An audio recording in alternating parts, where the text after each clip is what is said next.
Alright guys, today's video is based around a book of mine that's on Amazon.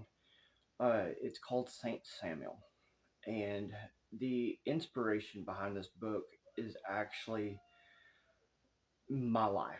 Okay, so not everything, actually the vast majority of what's in here is not actually what happened. It's not at all like that. Okay, so what I did is I took pieces of my life, right? I am a former addict, and I would take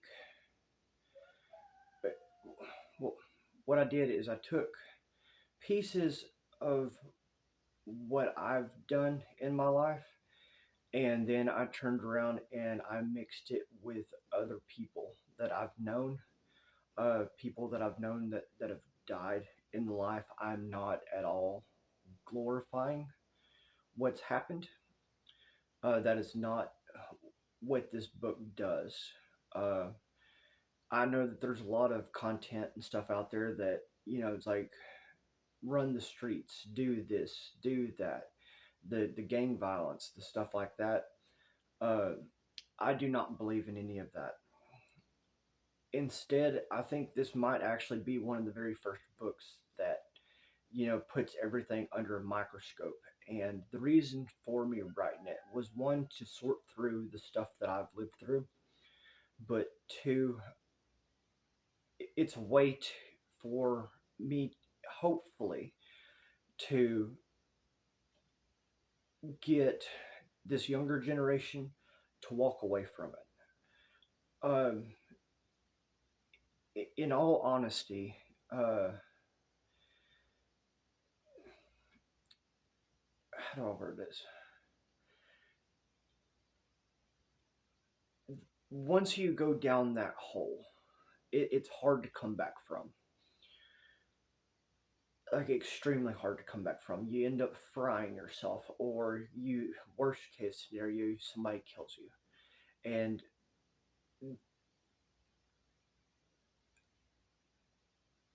I've seen a lot of good people get destroyed by this, and I'm hoping that if this book or if this channel, if anything, actually catches traction and takes off, uh, maybe, just maybe, I can, through my work, prevent at least one person from having to live some of the things that I've gone through. But without further ado, uh, I'm going to start chapter one. There are 20 chapters, so there will be 20 videos to this. So I'm going to try to juggle those in and out of the regular videos. So be looking for extra content sprinkled in here and there. But here it is, chapter one. Crude and blood. The smell of crude oil clung to Samuel's skin, thick and stubborn, seeping into the cracks of his calloused hands. He could taste it in the back of his throat, feel it lodged deep in his sinuses. The field itself had wormed inside him like uh, like fusing with his bones. No matter how hard he scrubbed, no matter how much soap and bleach he used, it never really washed off. The oil stayed, just like the guilt, just like the choices. He stood at the edge of the rig, cigarette burning low between his fingers, watching the horizon drown in the darkness. The Oklahoma sky stretched out over him, black and endless, a void so deep it felt like it could swallow him whole. A gust of wind howled across the platform, rattling steel and cutting through the thin fabric of his work shirt. He barely flinched. After years, he could. After years, the cold wasn't just something he felt, it was something he carried. But the weight in his pocket, that was different. That was real. He ran his fingers over it, the smooth plastic giving slightly under the pressure. He could feel the powder inside, compact and heavy, shifting enough to remind him it was there. A few ounces of white death, cut, bagged, and ready for delivery, worth more than three times worth more than 3 months of overtime, worth more than 5 years of his life. It could it could buy him time. It could buy him a chance. It would buy him his son. At least that's what he told himself. That's what he had to believe. A deep rumble in the distance broke his trance. He turned his head just enough to see headlights cutting through the dark, bouncing over uneven dirt that led to the drill site. A blacked out truck rolling slow, deliberate, like a predator stalking through the night. Samuel flicked his cigarette into the dark, crushed the amber under his boot. His jaw tightened as he took a slow breath, steadying himself, settling into the part of him that didn't hesitate, the part that did what had to be done. The truck came to a stop about 20 feet away, the low growl of its engine filling the silence. The headlights burned into him, casting his shadow long against the rig behind him. The part of him that wanted to turn around and that wanted to walk away had died long ago. The truck's headlights blinked once, twice, a signal. Samuel exhaled through his nose, slow and measured. His heartbeat didn't quicken, his hands didn't shake. It wasn't fear that clawed at his ribs, it was something worse. It was familiar, familiarity. I'm sorry. He reached into his pocket and pulled out a package, feeling the plastic tighten under his grip. The, his fingers were rough, cracked, and scarred from years of working steel and oil. Hands that had once held his son, that had once fixed his bike, that had once tucked him in at night, now delivered poison. One step forward, and then another. The dust swirled around his boots as he approached the driver's side window. It rolled down just enough for Samuel to see a sliver of the man's face, sharp nose, hollowed eyes, a cigarette hanging in his lips. A man who had done this hundreds of times before and would do it hundreds more. A man who didn't need a name. Got it, the driver muttered, voice flat. Samuel nodded, held up the package. The driver snatched it fast, like he didn't want to touch it any longer than he had to. In return, he dropped a thick envelope onto Samuel's palm. It was heavier than usual, thicker. For a second, Samuel hesitated, his fingers pressed into the paper, feeling the uneven edges of the bills inside. A new thought slithered into his head, one he hadn't let himself consider before. How much more? How much closer? The window rolled up. The truck shifted into gear, tires grinding against the gravel, and just like that, it was gone. Samuel stood there, the envelope gripping tight into his fist. The money was real, the job was done. But the feeling in his gut, that slow, gnawing sickness, whispered something he wasn't ready to admit. He wasn't just losing himself, he had already lost. Samuel stood in the silence, the envelope weighing down in his hand like a brick. The truck's taillights had already disappeared into the black void of the Oklahoma plains. But the scent of diesel lingered, mixing with the ever-present stink of oil and dust. The job was done, the money was in hand, so why did he feel like he was suffocating? He thumbed the edge of the envelope, feeling the rough texture of the bills inside. This was supposed to be his way out, his way to fight. But there was no winning this war clean. No custody battle fought on uneven ground. Not when the judge would look at him and see exactly what he was. A man living on edge, a man who had made the wrong choices before he swore for what he swore was the right reasons. The wind picked up, howling through the rig, making the steel groan like it was alive. He could still feel the phantom weight of the package in his pocket, even though it was gone, like a part of him had been carved out and handed off to a stranger in exchange for something dirty. His phone buzzed in his pocket. He pulled it out, his thumb smearing sweat and grime across the screen as he checked the message. Rachel, you still planning to pick him up this weekend? His throat tightened, and there it was, the only thing that mattered, his son. No hesitation in her words, no accusations, just a question. But Samuel knew better. He could hear her voice in his head, the exhaustion, the doubt, the barely masked disappointment. It had been there 3 weeks since it had been 3 weeks since he had last seen his boy. A full month since he promised he was getting his life together.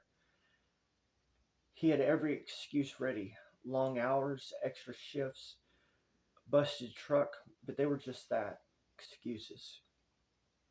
He flexed his fingers around the envelope. This was for him. This was for the fight. For the lawyer who could make the judge see that Samuel wasn't just a lost cause. His fingers hovered over the keyboard. Yeah, of course. He was His own lie tasted bitter in his mouth. He shoved the phone back into his pocket and turned towards the work trailer. His boots were heavy against the dirt, each step dragging like he was walking through mud. He could still make it home tonight if he left now. Shower, burn his clothes, maybe even sleep a few hours before he had to face himself in the mirror. But as he reached the trailer, he stopped. His reflection stared back at him. In the dirty window, shadowed eyes, sweat slicked hair, a layer of grime clinging to his skin like a second layer of guilt. He barely recognized himself anymore. The door creaked as he pushed it open. The fluorescent lights flickered overhead. Inside, the air was thick with the stench of cheap coffee and oil. The walls lined with rusted lockers and scattered tools. He moved to his locker and shoved the envelope inside, burying it beneath a spare set of coveralls. Out of sight, out of mind, but it never really was. He sank onto the worn bench in the middle of the room, elbows resting on his knees, staring at nothing, feeling everything. The envelope was full, but he felt empty. He had won tonight, so why did it still feel like he was losing? Samuel sat on the bench, staring at the cracked concrete floor, tracing the dark oil stains with his eyes. His hands hung between his knees, fingers twitching like they wanted to grab something. Another cigarette, another excuse. Either way, another way out. But there wasn't one, not really. A clock ticked somewhere behind him, steady and unbothered, marking the minutes like it knew something he didn't. The exhaustion was the exhaustion was there, but a dull weight pressed against the base of his skull. But sleep wasn't an option, not yet. Not with his nerves buzzing, not with the phantom itch crawling up his spine. The same one that had always showed up after a deal, whispering that something was off. Paranoia was part of the game, a survival instinct, but he never trusted anyone. Not the buyers, not the sellers, not even yourself, especially not yourself. Samuel leaned back, rolling his shoulders, forcing himself to breathe, slow and even. He needed to get out of here. He needed to start the long drive back to East Texas. But something, But something kept him glued to that bench. Maybe it was the silence. Maybe it was the weight in his chest, heavier than the envelope in his lockers. Or maybe it was the realization that he didn't know how to stop. The first time it had been out of necessity, the second out of desperation. But now it was just routine, muscle memory. He had told himself he'd walk away once he had enough to fight for his son. But the goalpost kept moving. Just one more run, just one more score, just one more inch closer to being the man he swore he was. A man who deserved to be a father. And then just like that, a sharp knock snapped him out of it. His head jerked up, eyes narrowed at the entrance. No one should be here, not this late. Samuel rose to his feet, his movements slow, careful. The knock came again, harder this time, followed by a voice, low, rough, edged with impatience. Sam, open the door. Sam opened the damn door. His stomach twitched. He knew that voice. He crossed the room in 3 strides and unlatched the door, opening it just enough to see the man standing outside. It was Dylan Reyes. Shit. Dylan Dylan had the kind of presence that filled a room, whether you wanted him to or not. Broad shoulders, thick arms inked with fading tattoos, a cigarette dangling from his lips, and boots that were caked in red dirt. Jeans stained from some jeans stained with something darker, blood maybe. You gonna let me in, or are we doing this out here? Dylan muttered, blowing smoke into the cold night air. Samuel didn't move. What do you want? Dylan sighed, rubbing his jaw like this was an inconvenience for him. I just had a real interesting conversation with someone who said you've been dealing without telling me. Samuel's chest went tight. That a problem? He asked, keeping his voice even. Dylan studied him for a second, then smirked. Not for me, but it might be for you. A slow dread curled over around Samuel's ribs. This wasn't a casual visit. Dylan didn't make house calls unless something was about to go sideways. And Samuel had the sinking feeling he was standing in the middle of it. He stepped back, opening the door fully. Dylan walked in like he owned the place, dropping into the same seat that Samuel had just vacated. He tapped a cigarette against his boot, watching the embers fall into the ground below before looking up.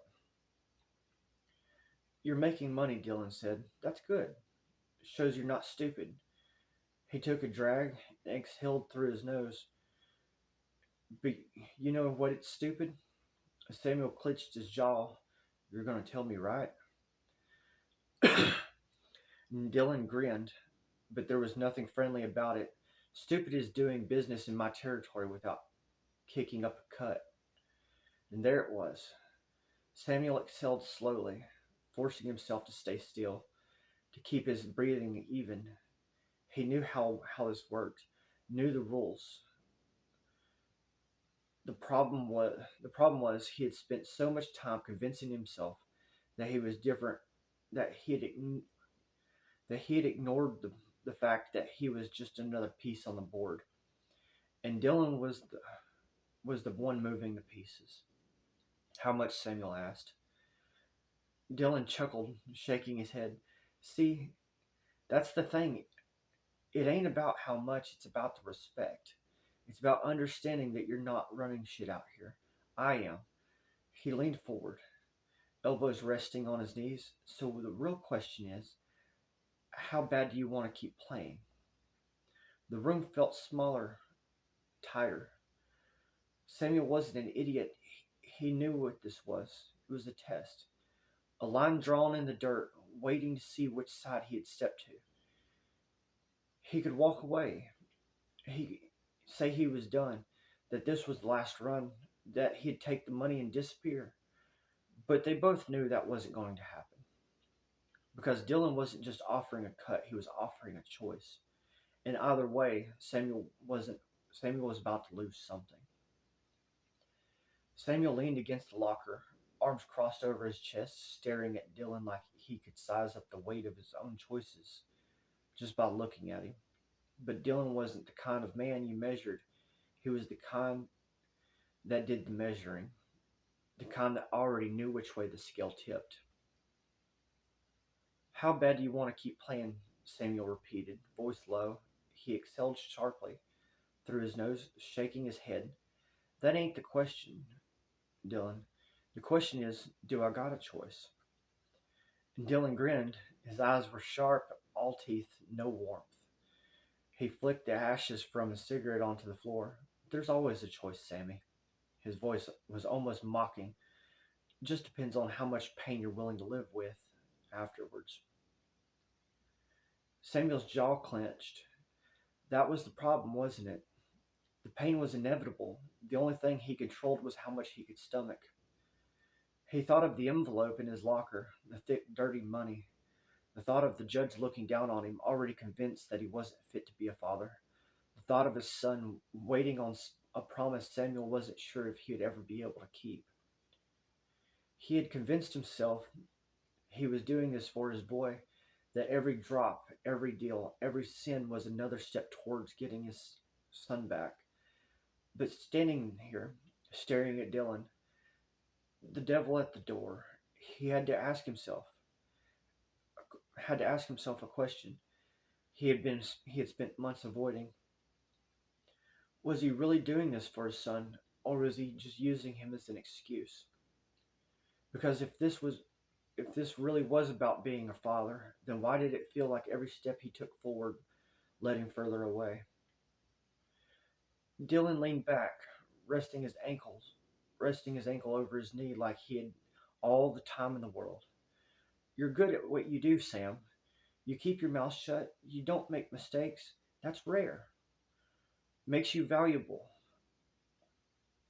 But you running your own side hustle? He let out a slow whistle. That makes you a liability. And liabilities, he tapped his cigarette against his boot, they get cleaned up. The weight of the words settled over the room. Samuel had seen what cleaned up looked like. You want to keep playing? Dylan asked again. You play under me. You keep running. I keep you safe. That's simple. Simple.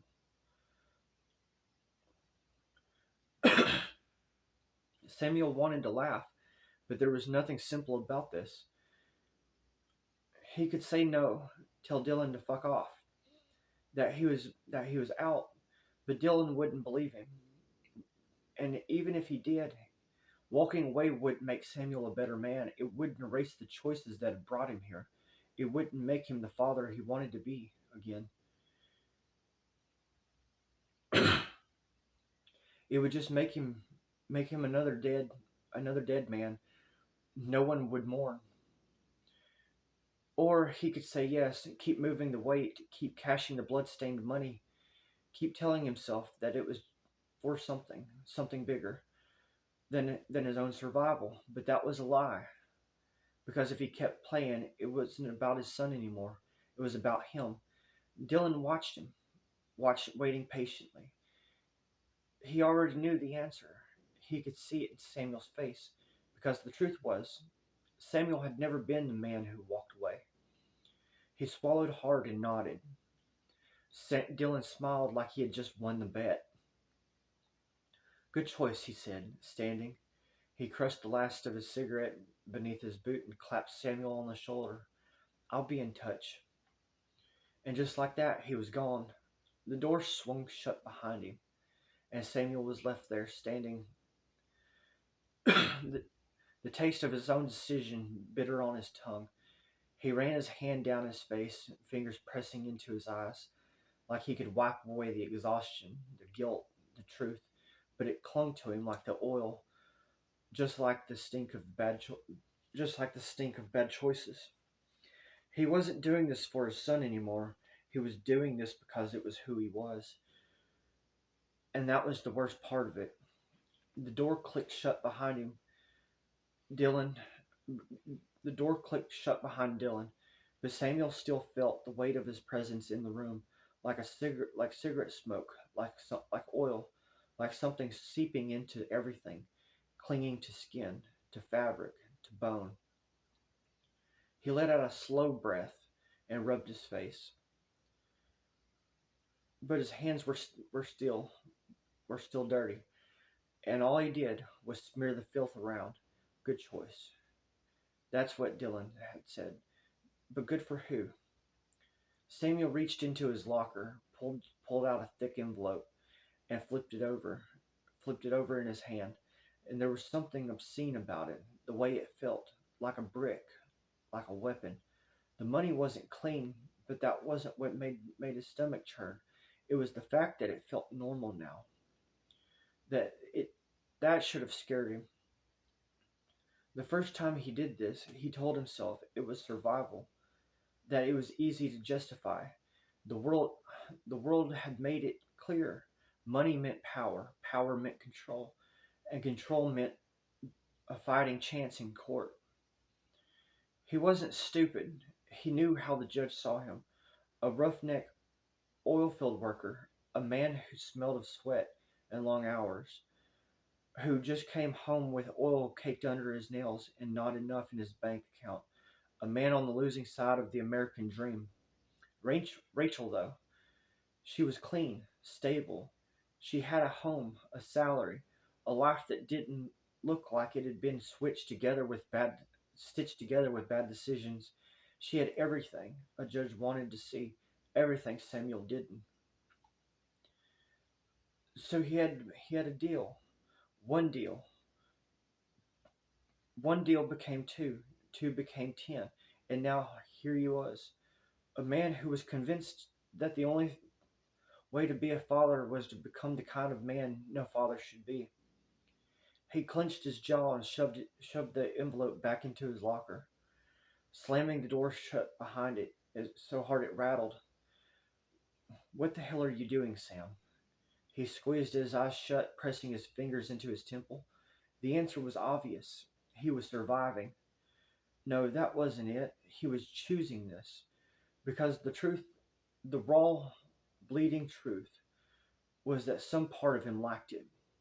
Not the deals themselves, not the drugs, not even the money, but the feeling, the power, the way people looked at him different now, the way they measured their words, the way that he had a man's become a man others feared crossing. He wasn't just disposable. He wasn't just some disposable worker anymore. He wasn't just a name on a paycheck, and that terrified him more than anything. Because if he was being honest, if he stripped away every excuse, every justification, every lie, he wasn't doing this for his son anymore. He was doing this because it made him feel like somebody. His stomach twisted. His body rejected the thought like poison. But there it was, the thing he couldn't ignore anymore. It wasn't about getting his boy back. It was about not going back to being nobody. His phone buzzed again. He pulled it out. He, he pulled it out, heart already hammering, like he expected it to be Rachel calling him out on his bullshit. It wasn't. It was a text from an unknown number. Tomorrow, 2 a.m., same spot. Don't be late. Samuel stared at the screen, his thumb hovering over the reply button. This was it. The line, the moment where he could stop. He could turn around, take the money he had, walk away, tell Rachel he was done, tell himself he was done. But what then? Would the court see him as anything more than what he had been before? Would Rachel? Would his son? Would he? His grip tightened on the phone. He already knew the answer. He deleted the message thread. He locked his phone and grabbed his keys. And by the time he stepped out into the cold, the decision was already made. Maybe it had been a long time ago, and maybe, just maybe, he'd never really had a choice at all. Samuel stepped out into the night, the air thick with the scent of crude oil and damp earth. The cold hit him first, a sharp contrast to the heat that lingered in lingered on his skin from the day's work. But there was something else beneath the cold, a weight, a pressure in his chest that had nothing to do with the temperature.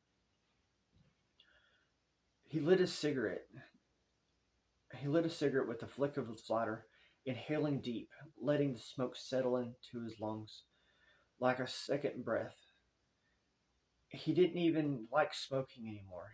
It just gave his hands something to do, gave his mind something to focus on, besides the gnawing sense that he was unraveling. The lights flickered from the oil rigs. The lights from the oil rigs flickered in the distance, towering metal beasts that never slept, their mechanical groans echoing across the empty plains. This place never changed. The same dirt, same sky, same cycle of men working themselves to death just to get by. For years, he had been one of them, punching the clock, breaking his body, drinking himself into the numbness at the end of every shift, telling himself that if he just worked harder, that if he worked harder, worked hard enough, kept his head down, things would get better. But better never came. The courts didn't care how long hours, about long hours, or sore hands. The banks didn't care about overtime. Rachel didn't care that he was trying. Rachel only cared that it was never enough, and that it and that's when it started. The first job was simple, a one-time favor, a run from Houston to Tulsa. Nothing heavy, nothing that would stick to his conscience. But the money had been good, too good. And he told himself it was just one more, then another, then another.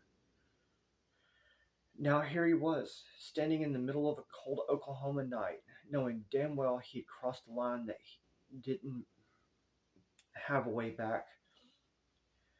He took another drag of his cigarette, his fingers twitching as he exhaled. His mind kept circling back to Dylan's words. It ain't about how much, it's about respect. It's about understanding you're not running shit out here. I am.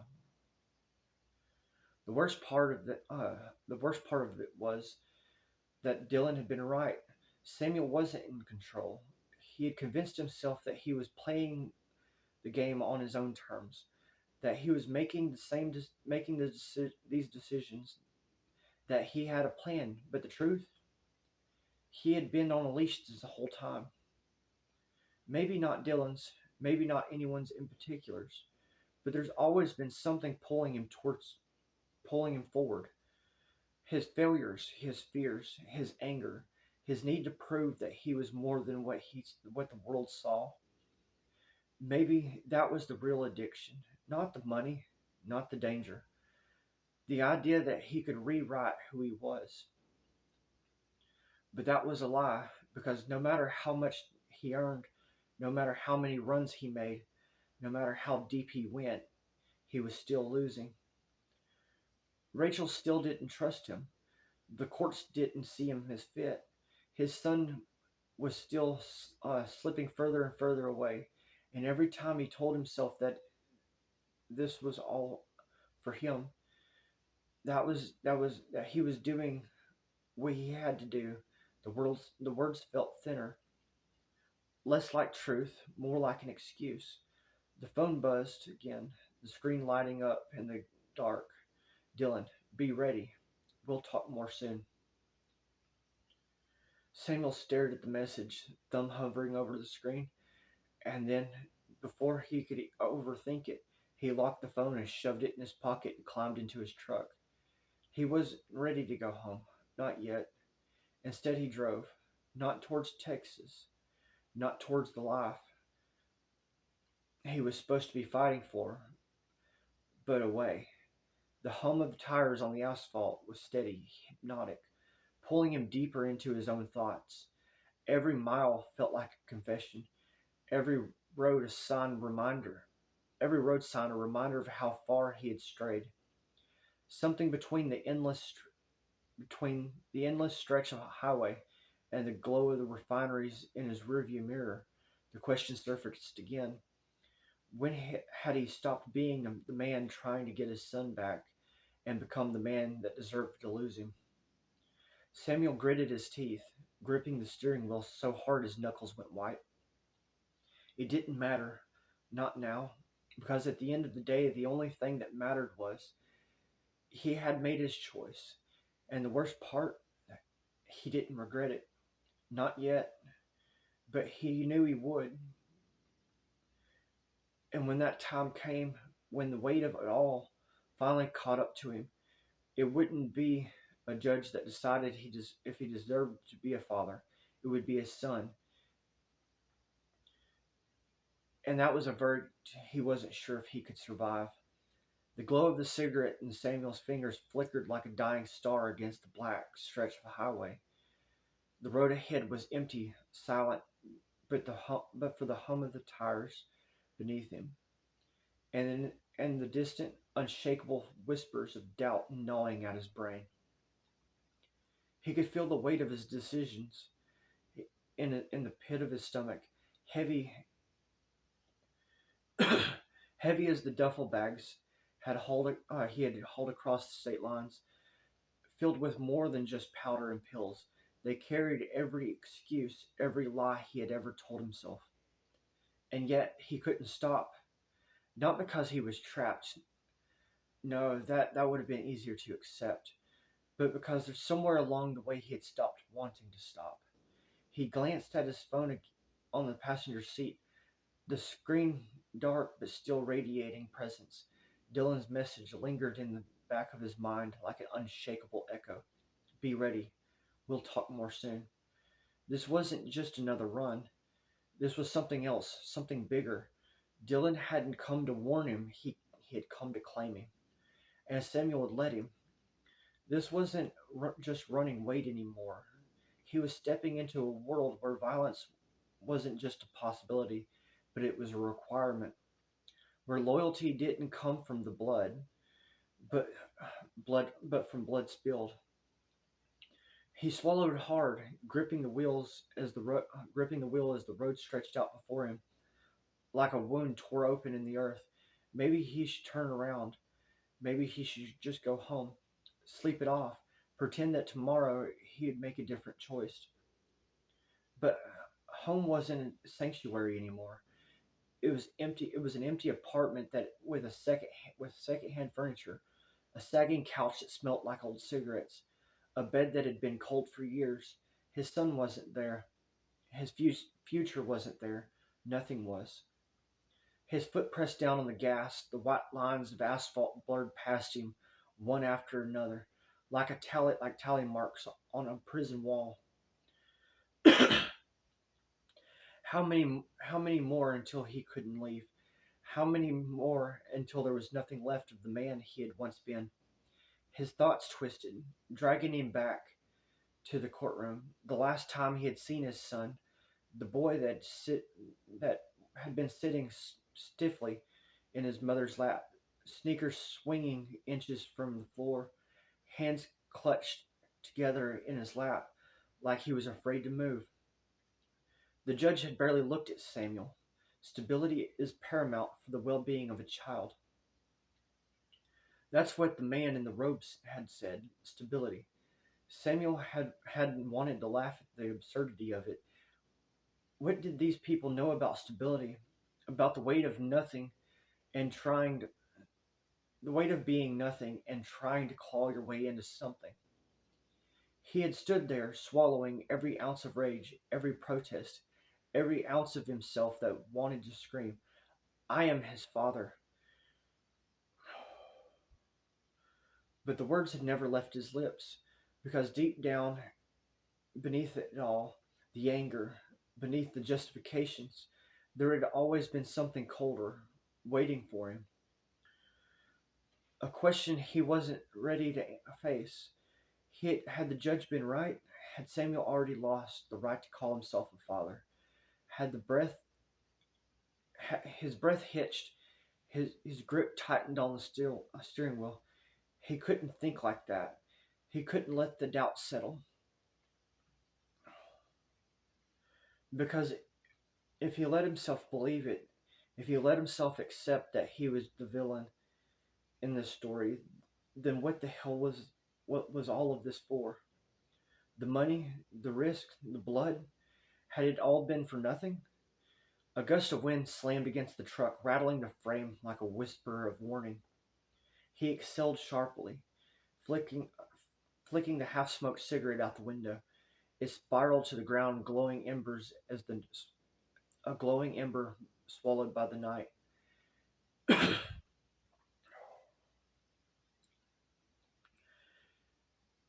He was already in too deep, but deep wasn't the problem. The problem was that he had started to like the drowning, and soon it wouldn't just be him sinking. It would be everyone around him. Because the thing about men like him, they didn't destroy themselves. They took everything they loved down with them, and Samuel just kept driving straight towards whatever hell was waiting for him. And the worst part, he wasn't sure if he even wanted to stop it. That concludes chapter two. I mean, chapter one. Um, this story is really heavy for me. It's hard for me because of where it comes from. It I lost custody of my boy back in 17, and that sent me on a spiral that ended up lasting for about 3 years. Uh, that's part of where the my anxiety and everything like that comes from is because of the life that I've ended up living from it. Uh, I've made a lot of really poor decisions, a lot of decisions I can't take back, and I'm always second guessing everything, including this. I had this book written. It took me 5 years to write this book, and most of the reason why it took so long is because I kept editing and I kept second guessing it. But two, it's like holding up a mirror. What had started one way ended up going completely south, and I just hope that it does. It prevents somebody or it helps somebody snap out of it because that life really does. It only ends one way. And with that being said, I am not going to harass y'all for likes. I'm not going to harass y'all for comments or shares or anything like that. I'm not that kind of person. If you like the story, though, please let me know. And I will see y'all later today. I appreciate you.